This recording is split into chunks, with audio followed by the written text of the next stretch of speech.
আর show দেখার জন্য VIP ও বড়লোকেরা ভিতরে যায়। হেই গাইস, আমাদের ভিডিও এখনই শুরু হবে। এর আগে আপনারা যারা ফ্রি ফায়ার ডায়মন্ড 1 মিনিটে অফ করতে চান তারা ক্রোম ব্রাউজারে গিয়ে লিখে সার্চ করেন topupfree.com। সার্চ করার পর ওয়েবসাইটে ঢুকবেন। এখানে কিন্তু গাইস মাত্র 30 সেকেন্ডের মাধ্যমে আপনারা এআই এর মাধ্যমে ডায়মন্ড টপ করতে পারবেন। কিভাবে আপনারা ডায়মন্ড টপ করবেন সেটার ভিডিও কিন্তু ওয়েবসাইটে দেওয়া আছে, ভিডিও দেখে ইজিলি টপ আপ করতে পারবেন। তো এখানে ইউআরডি টপে 125 diamond, 240 diamond, 5000 diamond, air drop, weekly, monthly, weekly lite, ইভেক্স এর সকল ধরনের ডায়মন্ড টপ কিন্তু এখান থেকে করতে পারবেন। তাছাড়া তাদের টেলিগ্রাম চ্যানেলে জয়েন হয়ে থাকতে পারেন। কোনো সমস্যা হলে তাদের হোয়াটসঅ্যাপে যোগাযোগ করতে পারেন। ওয়েবসাইটের লিংক কমেন্টে পিন করা থাকবে, যাদের ডায়মন্ড লাগবে দ্রুত সেখান থেকে কিন্তু ডায়মন্ড টপ করতে পারেন। এইদিকে প্রিমিস কক্সবাজারের উদ্দেশ্যে রওনা দেওয়ার জন্য এয়ারপোর্টে আসে। ঠিক ওই সময় প্রিমিসের বন্ধু অমিত ফোন দেয়। হ্যালো প্রিমিস, আজকে আমরা রাতে রশনিদের বাসায় ডিনার করব। রাত 8টা বাজে রেডি হয়ে থাকিস। অমিত, আজকে তো আমি আসতে পারবো না, আমার একটু ইমার্জেন্সি কাজ আছে, আর সেই কাজ কালকে শেষ হবে। আমি কালকে দেখা করতে পারবো। প্রিমিস কক্সবাজারের রাধিকার ট্যালেন্ট শো দেখতে যাবে, সেই কথা বলার আগেই তার বন্ধু অমিত প্রিমিসকে বলে,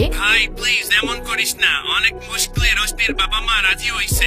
আমার সাথে যাওয়ার আর কেউ নাই, তুই স্যার আমি আর কাউরে বলতেও পারবো না। অমিত প্রিমিসকে এটা বলে, কিন্তু প্রিমিস